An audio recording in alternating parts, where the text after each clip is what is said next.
Comment le fait de se fiancer a-t-il ruiné votre vie? Tu dois annuler tes fiançailles tout de suite parce que je suis l'aîné et je dois me marier en premier, a déclaré ma sœur, saisissant ma main pour examiner ma bague. Annule tout, sinon je m'assurerai que ton mariage n'ait jamais lieu. Je me suis mise à rire sans le vouloir. J'étais avec Ryson depuis 6 ans et elle ne sortait avec son petit ami que depuis 3 mois. Je n'annulerai pas mon mariage parce que tu penses qu'il y a un ordre à respecter, ai-je répondu. Ce n'est pas ce que je pense. C'est comme ça que fonctionnent les familles, a-t-elle rétorqué, essayant de retirer la bague de mon doigt. J'ai 28 ans, toi, 25, alors attends ton tour. C'est insensé, ai-je dit en retirant ma main. Soit tu repousses ton mariage jusqu'à ce que je sois marié, soit je détruirai ta relation, a-t-elle menacé. Maman est d'accord pour dire que c'est humiliant pour moi d'être la grande sœur célibataire à ton mariage. Je suis parti avec mon fiancé et nous avons passé la journée à l'imiter en riant aux éclats.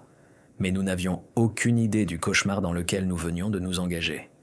3 semaines plus tard, nous avons été informés que ma sœur nous poursuivait en justice pour infliction intentionnelle de détresse émotionnelle, prétendant que mes fiançailles étaient conçues pour l'humilier et détruire ses perspectives romantiques. Elle a engagé un avocat qui a soutenu que le mariage des cadets avant les aînés causait des dommages psychologiques documentés aux aînés. Elle a exigé une ordonnance restrictive m'interdisant de planifier toute activité de mariage jusqu'à ce qu'elle soit mariée. Elle a amené son petit ami au tribunal et a essayé de le forcer à la demander en mariage devant le juge. Mais il a répondu qu'ils ne sortaient ensemble que depuis 12 semaines et est parti. Le juge a immédiatement rejeté toutes ses demandes, mais elle a déposé des plaintes auprès de toutes les salles de réception de la ville, affirmant que je commettais une fraude en réservant sous de faux prétextes, car elle était censée se marier en premier. Après des mois de harcèlement, elle s'est présentée à ma fête de fiançailles en robe de mariée, annonçant qu'elle se mariait le même jour à un homme qu'elle avait rencontré en ligne la veille. Elle avait engagé quelqu'un sur Craigslist pour être son marié, le payant 500 $ pour organiser une cérémonie dans le jardin de mes parents pendant ma fête. Elle a essayé de forcer tous mes invités à regarder son mariage en premier. Mais l'homme a pris l'argent et est parti lorsqu'il a réalisé qu'elle était instable. Elle l'a poursuivi dans la rue en robe de mariée, criant qu'il ruinait sa vie, puis est revenu et a installé un projecteur diffusant une présentation PowerPoint sur l'ordre de naissance et les statistiques de mariage, tandis que mes demoiselles d'honneur restaient stupéfaites. La semaine avant mon mariage, elle s'est introduite dans la salle de réception pour installer ses propres décorations de mariage par-dessus les miennes, convaincue qu'elle pouvait célébrer son mariage en premier. Elle traînait une arche massive faite de fleurs artificielles qu'elle avait fabriquée elle-même. Mais elle était si lourde et encombrante qu'elle ne pouvait pas la contrôler. Elle a essayé de la hisser dans l'escalier principal, mais a perdu prise, et l'arche a dévalé les marches, l'entraînant comme une boule de bowling humaine. Elle a dégringolé 3 étages, emmêlée dans du tulle et des roses artificielles. Puis elle s'est relevée et a essayé à nouveau avec une arche encore plus grande. Cette fois, elle a atteint la salle de bal, mais a trébuché sur sa propre boîte de décoration et s'est écrasée sur la table du gâteau de mariage, puis a rebondi et a plongé dans la fontaine de chocolat qu'elle essayait de remplacer par la sienne. Elle s'est relevée couverte de chocolat et a tenté d'accrocher une banderole « Mariage de Sarah », mais a saisi la mauvaise corde et a fait tomber tout le drapé du plafond sur elle. Elle était si emmêlée dans le tissu qu'elle ne voyait plus rien et a marché droit dans la cabine du DJ, s'électrocutant sur l'équipement sonore et provoquant un court-circuit dans tout le bâtiment. Le choc a fait dresser ses cheveux sur la tête et a tellement endommagé son système nerveux que la moitié de son visage ne fonctionnait plus correctement. « Tu as fait ça à mon visage parce que tu ne pouvais pas attendre ton tour », a-t-elle dit depuis son lit d'hôpital, ses cheveux encore hérissés par endroits et son visage tressaillant à cause des dommages électriques. « Je ne me marierai jamais maintenant parce que tu as dû passer en premier. »« Comment est-ce ma faute alors que je n'étais même pas là ?» ai-je répondu, mais ma mère m'a serré le bras fort. « Le visage de ta sœur est paralysé parce que tu as refusé de respecter l'ordre de naissance, » a-t-elle dit. Eh bien, ma sœur a essayé de pleurer, mais un seul œil pouvait se fermer. Je me suis marié dans une autre salle, mais je ne pouvais pas sourire sur les photos parce que toute ma famille a passé la cérémonie à l'hôpital avec ma sœur. Ils ont publié des photos de ses cheveux brûlés et de son visage tressaillant à côté de mes photos de mariage, disant que j'avais volé sa chance d'aimer en refusant d'attendre. La famille de mon mari murmurait sur le genre de personne qui pousserait sa sœur à s'introduire dans une salle de réception. Même mes propres demoiselles d'honneur disaient que se sentir coupable de célébrer pendant que ma sœur souffrait. La vidéo du mariage montrait des chaises vides là où ma famille aurait dû être. Et le discours de ma mère par téléphone depuis l'hôpital parlait de comment certaines personnes ne pouvaient pas attendre leur tour.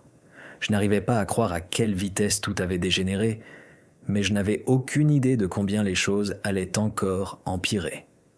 Mon téléphone a commencé à vibrer sur la table de nuit et j'ai vu 57 appels manqués de ma mère. Le message vocal qu'elle a laissé m'a fait froid dans le dos, alors que sa voix tremblait en expliquant que le visage de ma sœur pourrait ne jamais complètement récupérer des dommages électriques. Elle répétait que je devais venir à l'hôpital immédiatement pour m'excuser d'avoir ruiné la vie de ma sœur en refusant d'attendre mon tour. Je me suis redressé dans le lit et j'ai commencé à pleurer si fort que je ne pouvais plus respirer, tandis que Rayson m'enlaçait et me serrait contre sa poitrine. Les larmes ne s'arrêtaient pas, alors que je pensais à toutes ces chaises vides à notre mariage où ma famille aurait dû être. Le discours de ma mère par téléphone depuis l'hôpital résonnait dans ma tête avec sa voix froide disant « Certaines personnes ne pouvaient pas attendre leur tour ». Rayson me frottait le dos et a suggéré qu'on pourrait s'éloigner quelques jours pour laisser les choses se calmer. Mais je savais que fuir ne résoudrait rien. Nous nous sommes habillés et avons conduit jusqu'à l'hôpital en silence, pendant que je regardais par la fenêtre, essayant de me préparer à ce que nous allions trouver. Ma sœur était assise dans son lit d'hôpital, les cheveux dressés et brûlés par endroits, comme si elle avait été frappée par la foudre. Le côté gauche de son visage tressaillait toutes les quelques secondes, faisant cligner son œil et tordant sa bouche. Elle a essayé de me crier dessus quand nous sommes entrés, mais seule la moitié de sa bouche fonctionnait et les mots sortaient déformés et brouillés. Ma mère a bondi de sa chaise et nous a suivis jusqu'au parking où elle a repéré mon bouquet de mariage sur la banquette arrière. Elle a ouvert la portière de la voiture et a saisi les fleurs avant que je puisse l'arrêter. Elle est retournée dans l'hôpital et les a jetées dans la poubelle près de l'entrée, déclarant bruyamment à tous ceux qui passaient que je ne méritais pas de fleurs alors que le visage de ma sœur était détruit. Les infirmières au comptoir regardaient pendant qu'elle expliquait comment j'avais causé tout cela en refusant de respecter l'ordre de naissance et en me mariant en premier. Ce soir-là, je faisais défiler mon téléphone quand j'ai vu que ma sœur avait publié des photos de son visage endommagé à côté de mes photos de mariage. Elle avait écrit un long post expliquant comment j'avais volé son avenir en refusant d'attendre mon tour pour me marier. En quelques heures, des centaines d'étrangers commentèrent le post, me traitant d'égoïste et de cruel pour avoir célébré pendant qu'elle souffrait. Des gens que je n'avais jamais rencontrés m'envoyaient des messages disant que j'étais un monstre pour avoir mis mon bonheur avant la famille. Le lendemain, le téléphone de Rayson a sonné et j'ai entendu les voix prudentes de ses parents à travers le haut-parleur. Ils demandaient s'il y avait plus à l'histoire concernant pourquoi ma sœur s'était introduite dans une salle de réception. Leur doute poli ressemblait à une autre perte ajoutée à tout ce qui avait déjà mal tourné. Le lundi matin, à peine assise à mon bureau, les ressources humaines m'ont convoqué dans leur bureau. Quelqu'un avait déposé une plainte anonyme disant que j'étais mentalement instable et dangereuse pour mes collègues. La plainte incluait des captures d'écran des publications de ma sœur sur les réseaux sociaux montrant ses blessures et affirmant que j'en étais la cause. Je suis retourné à mon bureau et j'ai commencé à tout ranger dans un dossier avec des mains tremblantes. Chaque publication de ma sœur a été imprimée et datée, ainsi que chaque message et message vocal de ma mère. Blair Stone, du service comptabilité, m'a vu pleurer à l'imprimante et m'a aidé à organiser toutes les dates et à prendre des captures d'écran de tout. Elle est restée tard pour m'aider à documenter la chronologie du harcèlement pendant que d'autres messages continuaient d'arriver. Après 2 semaines d'appels téléphoniques, de messages et de publications constants, Rayson m'a finalement convaincu que nous avions besoin d'une aide juridique. Il a trouvé un avocat nommé Winston Poole, spécialisé dans les cas de harcèlement, et nous a pris un rendez-vous. Winston était assis derrière son bureau et a écouté toute l'histoire sans m'interrompre une seule fois. Il a examiné toute la documentation que Blair m'avait aidé à organiser et a hoché la tête en lisant les messages. Quand j'ai fini de parler, il s'est adossé à sa chaise et a dit que nous avions un dossier solide pour harcèlement. Il a sorti un bloc-notes juridique et a commencé à écrire tout ce que nous devions faire immédiatement. Nous devions documenter chaque tentative de contact de ma famille à l'avenir sans y répondre. Il nous a donné le nom d'un serrurier pour changer toutes nos serrures le jour même. Nous devions installer des caméras de sécurité autour de notre immeuble pour enregistrer toute visite non désirée. Winston a expliqué que les blessures de ma sœur étaient tragiques, mais qu'elles ne lui donnaient pas le droit de me terroriser.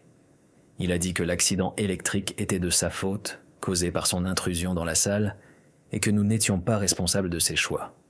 La chose la plus importante était de cesser tout contact avec ma famille immédiatement et de le laisser gérer toute communication. Il nous a avertis que cela empirerait probablement avant de s'améliorer, mais que nous avions la loi de notre côté.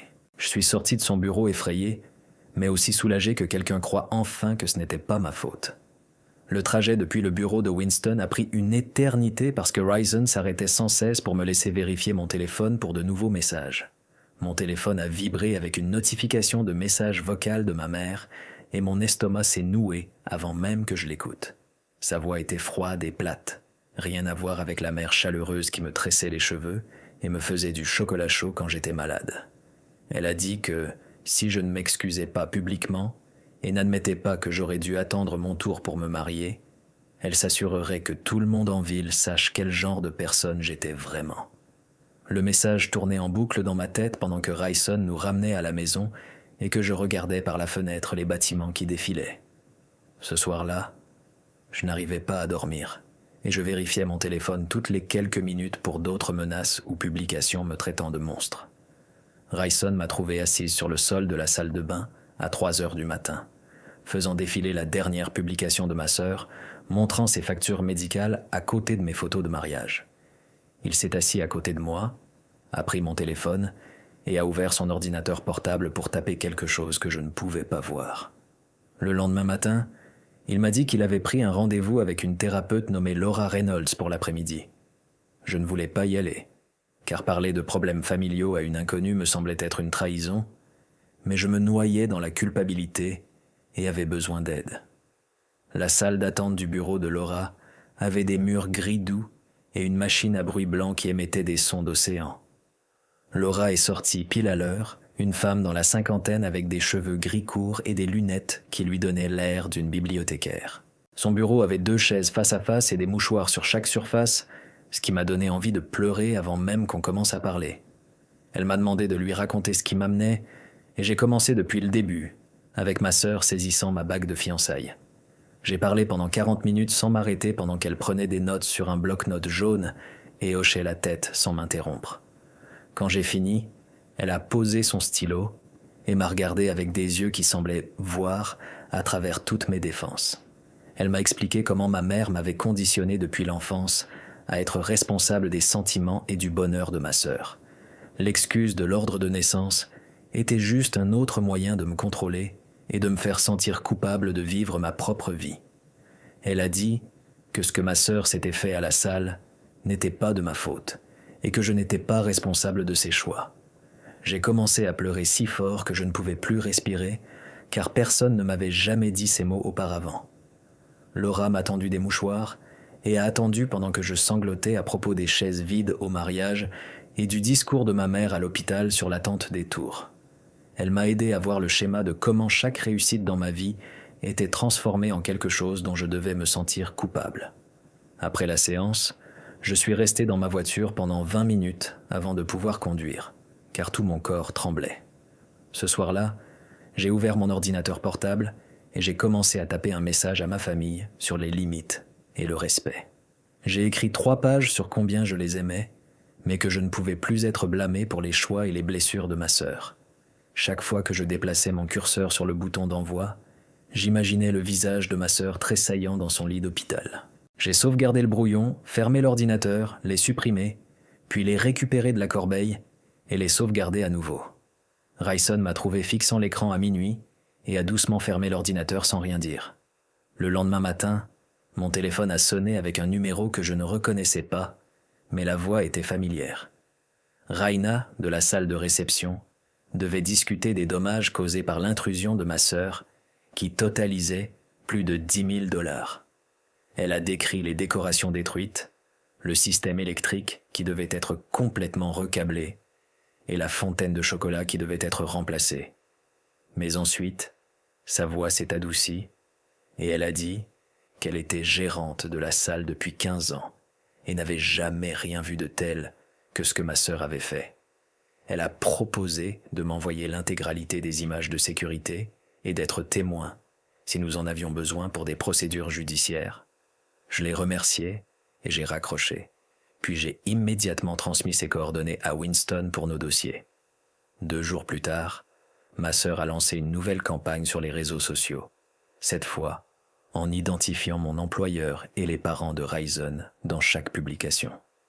Elle écrivait de longs paragraphes sur le fait que j'étais une sociopathe qui avait célébré mon mariage pendant qu'elle souffrait d'une défiguration permanente.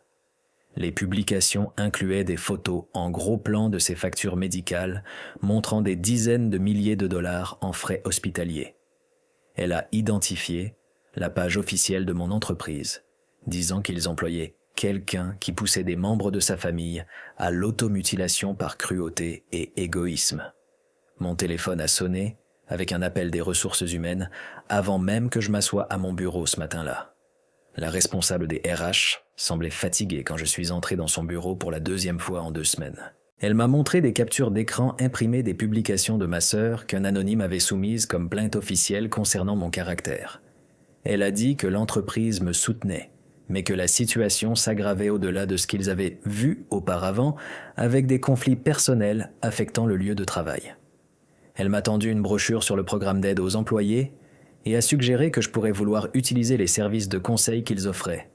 Je suis retourné à mon bureau et j'ai trouvé 3 autres courriels de collègues qui avaient été identifiés dans les publications de ma sœur, me demandant si j'allais bien. Rayson a suggéré que nous essayions une dernière fois de régler les choses avec ma famille par un appel vidéo ce week-end-là. Je ne voulais pas, mais j'ai accepté, car peut-être que se voir aiderait à leur faire comprendre combien cela me détruisait. Nous avons installé l'ordinateur portable sur notre table de cuisine et attendu que ma mère et ma sœur rejoignent l'appel.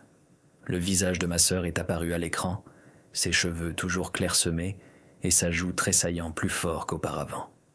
Ma mère était assise à côté d'elle, répétant sans cesse que les grandes sœurs se marient en premier parce que c'est la tradition. Chaque fois que ma sœur s'énervait, son visage tressaillait plus violemment et ma mère pointait l'écran en disant « C'est la preuve de ce que tu lui as fait ». Nous avons essayé d'expliquer que l'accident n'était pas de ma faute, mais elle parlait par-dessus nous sur l'ordre de naissance et la tradition. Après 20 minutes d'arguments circulaires, Rayson a fermé l'ordinateur et nous sommes restés assis en silence à la table de la cuisine. 3 jours plus tard, une grosse enveloppe est arrivée d'un cabinet d'avocats dont je n'avais jamais entendu parler, avec le nom de ma sœur comme plaignante. Elle menaçait d'une autre poursuite, cette fois pour les dommages émotionnels causés par le fait de me voir heureuse sur mes photos de mariage alors qu'elle était défigurée. La lettre exigeait une compensation pour sa douleur et sa souffrance, affirmant que mon étalage public de bonheur était intentionnellement cruel vu ses blessures. Winston a appelé dans l'heure, après que je lui ai transmis la lettre, et a dit que c'était complètement sans fondement, mais qu'il préparerait notre défense quand même. Il semblait frustré en expliquant que n'importe qui pouvait menacer de poursuite, mais les tribunaux exigeaient des motifs juridiques réels pour avancer. Cet après-midi-là, Rayson et moi sommes entrés dans le commissariat local avec un dossier contenant toutes les preuves des derniers mois. L'officier au comptoir semblait jeune, peut-être 25 ans, et ses sourcils se sont levés alors que j'expliquais pourquoi nous devions déposer une plainte pour harcèlement. Il nous a donné des formulaires à remplir et a pris des copies de toutes nos preuves, y compris les publications sur les réseaux sociaux et les messages menaçants. Il nous a donné un numéro de dossier et a dit que les différends familiaux étaient toujours compliqués, mais que cela semblait s'aggraver au-delà d'une rivalité fraternelle normale. Nous sommes sortis du commissariat avec notre numéro de dossier et une carte de visite pour un détective spécialisé dans les cas de harcèlement. 2 jours plus tard, Winston a appelé en disant que Raina avait envoyé tout ce qui concernait l'incident de la salle, y compris les images de vidéosurveillance montrant ma sœur s'introduisant à 2 heures du matin. Il m'a transmis la vidéo, et j'ai regardé ma sœur lutter avec cette énorme arche de fleurs, la traînant dans les escaliers tout en parlant toute seule d'être l'aînée. Les images montraient sa chute dans les escaliers emmêlée dans des fleurs artificielles, puis se relever et essayer à nouveau avec une arche encore plus grande qu'elle avait apportée. Elle semblait complètement folle à transporter ses décorations massives dans le bâtiment, trébuchant sur ses propres fournitures et s'écrasant sur tout. Winston a dit que c'était la meilleure preuve que nous pouvions demander, car cela montrait son intrusion et les dommages causés. Il l'ajoutait à notre dossier de harcèlement avec la déclaration écrite de Raina concernant les $10 000 de réparation. Cet après-midi-là, la mère de Rayson a appelé, pleurant parce que ma sœur les avait coincés au supermarché. Son visage tressaillait plus que jamais alors qu'elle fulminait sur l'ordre de naissance et les traditions familiales. Elle les avait suivis à travers 3 allées, expliquant comment j'avais volé son avenir en me mariant en premier. Ses mots étaient brouillés par la paralysie faciale pendant que d'autres clients regardaient. Le père de Rayson avait essayé de s'éloigner, mais elle avait saisi son chariot et ne lâchait pas, criant qu'il devait comprendre ce que leur fils avait fait en m'épousant hors de l'ordre. La sécurité du magasin a dû l'escorter dehors pendant qu'elle criait sur l'injustice des cadets détruisant la vie des aînés. Les parents de Rayson sont allés directement au commissariat pour déposer leur propre rapport. L'officier qui a pris leur déclaration a dit qu'il l'ajouterait à notre dossier croissant. Et soudain, les parents de Rayson ont compris que ce n'était pas juste un drame familial normal, mais quelque chose de véritablement dangereux. Winston a appelé le lendemain pour me dire que ma sœur avait essayé de déposer une autre plainte civile, cette fois en prétendant une interférence intentionnelle avec une opportunité économique prospective, car mon mariage avait nui à sa capacité à trouver un mari. Le greffier du tribunal l'a rejeté immédiatement pour manque de fondement juridique. Mais ma sœur est restée au guichet de dépôt pendant 40 minutes à argumenter sur les droits constitutionnels et le précédent de l'ordre de naissance. Winston a dit que cela montrait à quel point elle devenait désespérée, essayant n'importe quoi pour reprendre le contrôle de ma vie à travers le système judiciaire, même quand cela n'avait aucun sens. L'audience pour l'ordonnance restrictive était prévue pour le jeudi matin, et j'ai passé la nuit de mercredi sans dormir, répétant ce que je dirais au juge sur pourquoi j'avais besoin de protection contre ma propre sœur. Rayson nous a conduits au tribunal tôt, mais quand notre affaire a été appelée, le nom de ma sœur a résonné dans la salle d'audience vide parce qu'elle ne s'était pas présentée.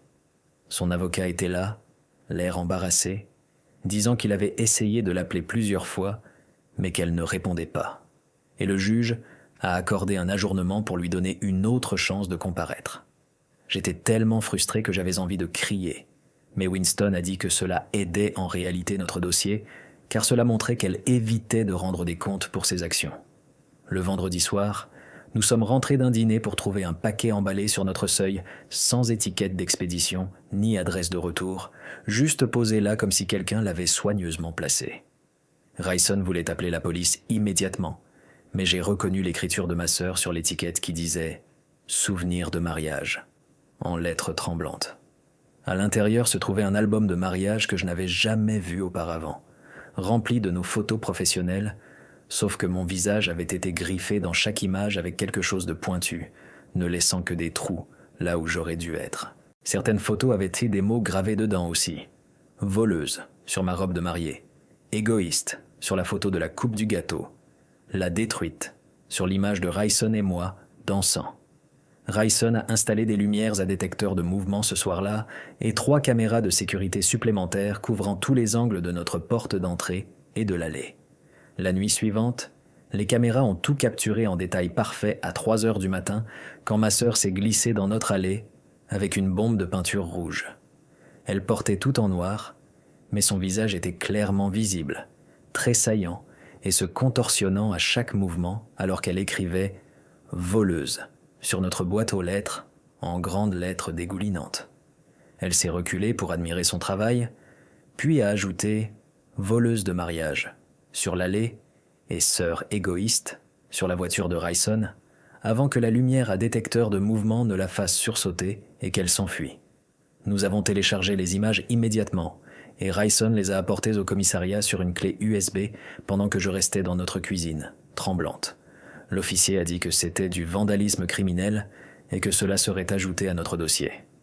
Le lundi au travail, les RH m'ont encore convoqué, mais cette fois avec de bonnes nouvelles, disant qu'ils avaient examiné notre situation et voulaient offrir des séances de conseils supplémentaires via le programme d'aide aux employés.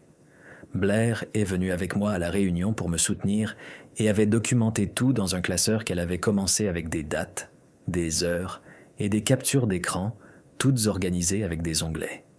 Elle était devenue une amie inattendue à travers tout cela, vérifiant comment j'allais tous les jours et m'aidant à rester concentré sur le travail quand mon esprit voulait s'emballer à propos de ma famille.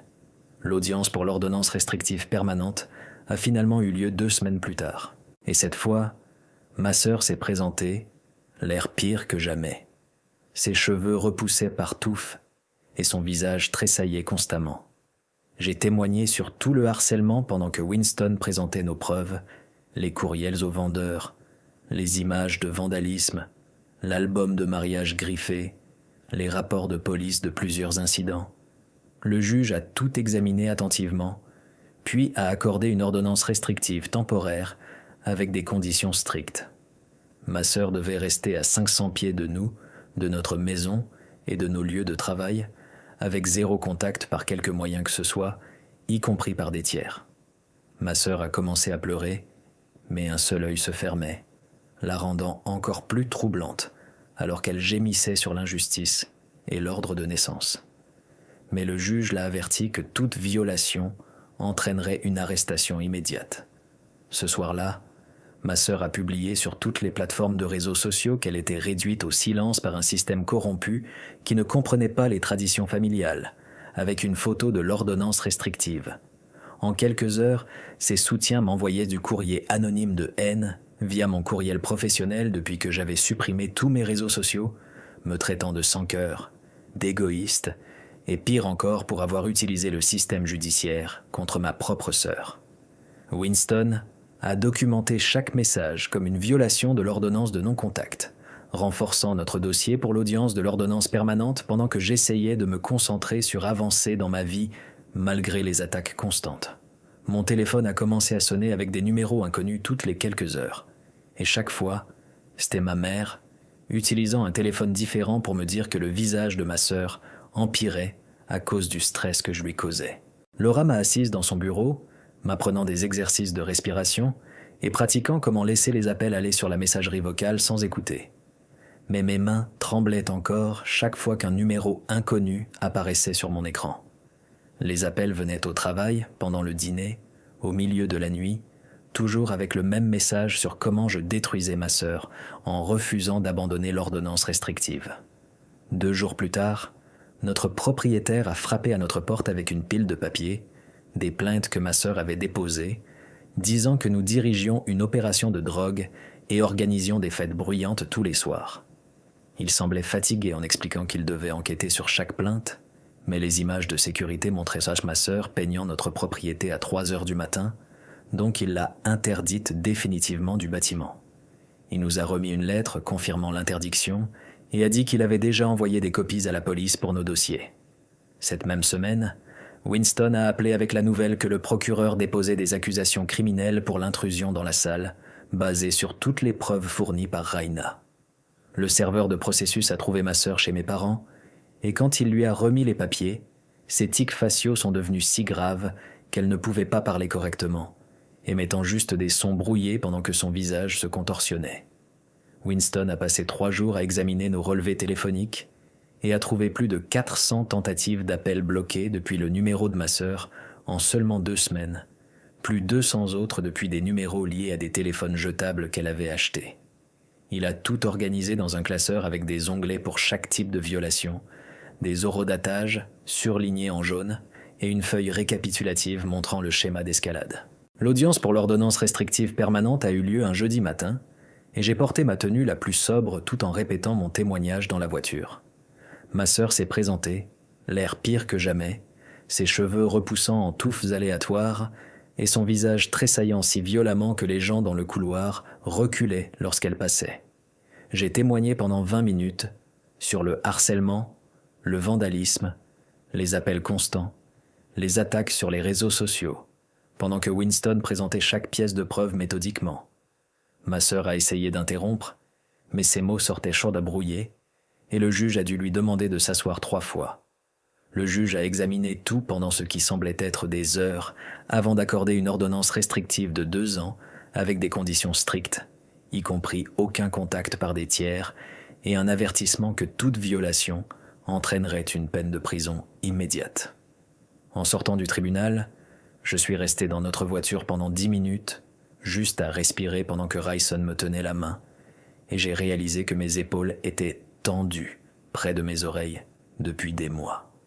De retour dans notre appartement, je me suis allongé sur le canapé pendant que Rayson faisait du thé.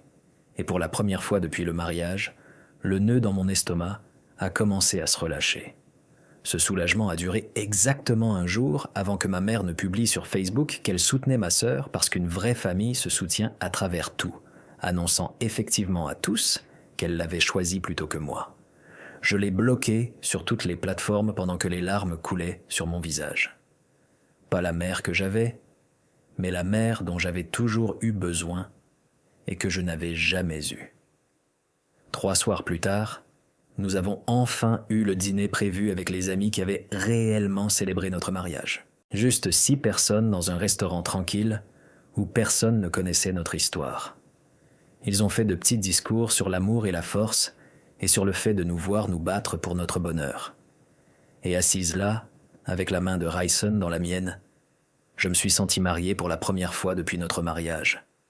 Sur le chemin du retour, Rayson a mentionné que nous devrions peut-être regarder des appartements dans le quartier voisin, là où nous ne risquerions pas de croiser ma famille au supermarché.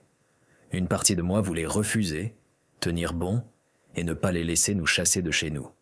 Mais je savais que la paix importait plus que la fierté, et j'ai commencé à regarder les annonces sur mon téléphone ce soir-là. Le harcèlement a changé après l'ordonnance restrictive, se réduisant à des lettres anonymes qui arrivaient toutes les quelques semaines sans adresse de retour, mais avec l'écriture distinctive de ma sœur visible à travers l'enveloppe. Nous enregistrions chacune avec la police, les ajoutant à notre dossier toujours croissant, accumulant des preuves pour le prochain incident inévitable. Bien sûr, 3 semaines plus tard, ma sœur a été arrêtée devant notre immeuble à 2 heures du matin. Prise sur caméra, en train d'essayer d'ouvrir notre boîte aux lettres avec un tournevis. La police l'a emmenée, mais l'a relâchée avec juste un avertissement, car elle prétendait être confuse et pensait que c'était sa propre boîte aux lettres, même si elle vivait à l'autre bout de la ville. L'avertissement ne l'a pas arrêtée d'essayer à nouveau 2 semaines plus tard. Cette fois, elle a été repérée par notre voisin qui a appelé la police lorsqu'il l'a vue rôder près de notre porte à minuit. Chaque incident était documenté, photographié, classé dans le classeur qui était devenu si épais que nous avions besoin d'un 2e. Preuve d'une campagne de harcèlement qui ne montrait aucun signe d'arrêt malgré les ordonnances judiciaires et les arrestations. Le procureur a appelé 2 semaines plus tard pour me dire que ma sœur avait accepté un accord de plaidoyer pour l'intrusion dans la salle, obtenant 6 mois de probation et un counseling obligatoire au lieu d'une peine de prison. Je suis resté assise à ma table de cuisine avec le téléphone pendant qu'il expliquait les termes et conditions qu'elle devrait suivre. Raina a appelé juste après pour vérifier comment j'allais et a dit qu'elle espérait que ma sœur obtiendrait une aide réelle, mais doutait que quelqu'un d'aussi loin soit jamais change. Rayson me frottait le dos pendant que je digérais la nouvelle. Aucun de nous n'était sûr que la probation soit suffisante, mais tous deux trop fatigués pour se battre pour plus. Le lendemain matin, je suis allé au supermarché pour du lait et des œufs quand j'ai vu la voiture de ma sœur sur le parking. Mon estomac s'est noué alors que je scrutais les allées à travers la fenêtre et les repérais près de la section des produits. J'ai reculé lentement de ma place de parking et conduit jusqu'à un autre magasin à 10 minutes de là. Mes mains tremblaient sur le volant tout le long, mais j'étais fier de moi d'être parti au lieu d'entrer quand même. Au travail cette semaine-là, Blair m'a pris à part après ma réunion d'évaluation de performance avec mon patron. Elle m'a dit que mon évaluation était solide, malgré tout ce qui s'était passé cette année, et que nos collègues respectaient la façon dont j'avais géré toute la situation. J'avais tellement peur pour ma réputation au travail que d'entendre cela m'a fait monter les larmes aux yeux. Blair m'a serré l'épaule et a dit que je me reconstruisais plus forte qu'avant.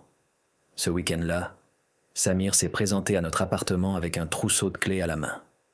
Il a expliqué que lui et sa femme avaient une maison d'amis derrière leur maison principale qui était vide. Il voulait nous l'offrir pendant que nous cherchions un nouvel endroit sans la pression de notre bail actuel. Rayson et moi nous sommes regardés et j'ai commencé à pleurer parce que avoir un espace temporaire sûr signifiait que nous pouvions réellement planifier notre prochain déménagement.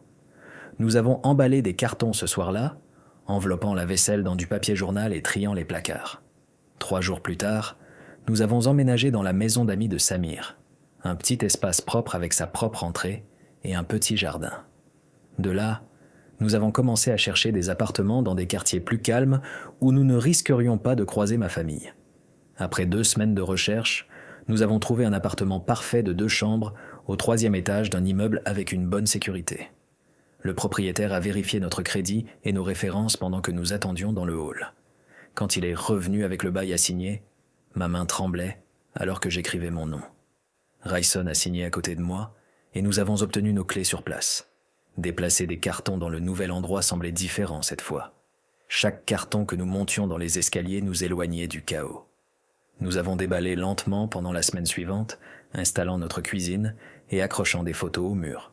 Le jour officiel de notre déménagement de la maison d'amis au nouvel appartement, une lettre est arrivée avec l'écriture de ma mère sur l'enveloppe. Je l'ai ouverte, debout dans notre maison d'amis vide, pendant que Rayson chargeait les derniers cartons dans le camion. Elle avait écrit 3 pages mêlant des déclarations d'amour à des reproches pour avoir détruit notre famille en choisissant Rayson plutôt que le sang. Elle disait qu'elle m'aimerait toujours, mais ne pourrait jamais me pardonner pour ce que j'avais fait au visage et à l'avenir de ma sœur. Je l'ai lu 1 fois en entier, puis je l'ai plié soigneusement et l'ai mise dans le classeur de preuves avec toutes les autres lettres. Rayson m'a trouvé assise par terre et m'a aidé à me relever sans demander ce qui n'allait pas, car il le savait déjà. Nous avons conduit jusqu'à notre nouvel appartement en silence, tous deux comprenant que c'était vraiment la fin de ma relation avec ma famille. 3 mois ont passé dans notre nouvel endroit avant que je réalise que j'avais dormi toute une nuit sans me réveiller en panique. Je suis resté allongé dans le lit, ce matin-là, à fixer le plafond, étonné d'avoir réellement dormi 8 heures d'un sommeil véritable. Le visage tressaillant de ma sœur apparaissait encore parfois dans mes rêves, mais Laura m'avait appris en thérapie à me rappeler que ces choix n'étaient pas de ma responsabilité. L'accident électrique était arrivé parce qu'elle s'était introduite dans une salle, pas parce que je m'étais marié en premier. Je commençais à y croire de plus en plus chaque semaine, bien que certains jours soient plus difficiles que d'autres. Rayson a aussi remarqué le changement, disant que je semblais plus légère, comme si j'avais porté des pierres dans mes poches et que je les avais enfin vidées. Un samedi après-midi, nous avons décidé de finalement regarder nos photos de mariage qui étaient restées dans une boîte depuis la cérémonie. Nous les avons étalées sur le sol du salon, des centaines d'images de ce qui aurait dû être le jour le plus heureux de nos vies. La plupart me montraient avec un sourire forcé ou Rayson l'air inquiet, le stress visible même à travers un montage professionnel. Nous les avons triées lentement, mettant de côté celles avec des chaises vides, là où ma famille aurait dû être. Puis Rayson a brandi une photo de la réception, où nous rions tous les deux sincèrement à quelque chose que Samir avait dit pendant son toast. Nos visages semblaient détendus et heureux pour juste cet instant. Une petite poche de joie véritable au milieu de tout ce chaos. Nous avons acheté un cadre noir simple cet après-midi-là et l'avons accroché dans notre salon, choisissant de nous souvenir de cet instant de bonheur que nous avions tant lutté pour protéger. C'est tout pour l'histoire d'aujourd'hui. J'espère vraiment qu'elle a ajouté un peu de lumière à votre journée. Abonnez-vous si vous souhaitez revenir pour plus de moments comme celui-ci.